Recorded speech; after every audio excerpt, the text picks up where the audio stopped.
जसं की तुम्हाला माहित आहे आपण आहे उडपीमध्ये आणि आज आहे दिवस 5वा. आपण आज चाललोय उडपीमधील कृष्णा मट्टा बघायला, जे की खूप फेमस आहे आणि त्यासाठी आपल्याला 30 किलोमीटरची राईड करायला लागणार आहे आणि ते करून येऊन फायनली आपण पोहोचलोय कृष्णा मठाला. आणि त्या आतमध्ये एवढ्या भारी गोष्टी आहेत बघायसाठी. एक तळा आहे आणि त्याच्या सेंटरला एक असं मंदिर असल्यासारखं आहे आणि इथले बाकीच्या बिल्डिंग्स आणि त्यांचं काम शेवट आहे शेवट. की दर्शनासाठी आम्ही थांबलोय लाईन मध्ये. आज दर्शनासाठी असा ड्रेस कोड कंपल्सरी आहे. दर्शन घेऊन झाल्यावर आम्ही आलो अन्नप्रसादसाठी आणि याची जी टेस्ट होती आहा, मंदिर खरोखर बघण्यासाठी भारी आहे आणि एवढं प्रशस्त आहे. खरंच एकदा तरी येऊन जावं येते. त्यानंतर आम्ही आलो मलपे पोर्टला, जिथे की सगळ्या मासेमारीच्या बोटी असतात आणि एवढ्या बोट्स एका टायमाला मी आयुष्यात पहिल्यांदा बघितले. मग इथे इंस्टाग्राम साठी थोडे फोटोज ते घेतले, जे की तुम्हाला इंस्टाग्रामवर बघायला मिळतील. मग आम्ही निघालो मलपे बीच बघायला, जो की मला खूप आवडतोय. आणि फायनली आपण आलोय मलपे बीचवर. आणि इथं मला सगळ्यात आवडणारा पार्ट हाच आहे की ही जी दगड आहेत जी की समुद्रापर्यंत जातात, ही एवढं भारी आहे बघण्यासाठी. थोडा वेळ इथं थांबलो, समुद्राच्या लाटाचा आवाज ऐक.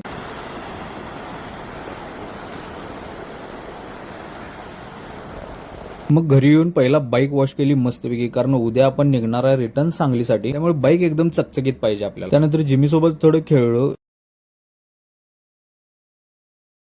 फुल रेडी आहे निघण्यासाठी. सगळं झाल्यावर रात्री ऑथेंटिक साऊथ इंडियन जेवण जेवून मग मी निवांत झोपून टाकले. रील आवडली असेल तर लाईक, शेअर आणि कमेंट करा आणि इंस्टाग्रामला फॉलो करा.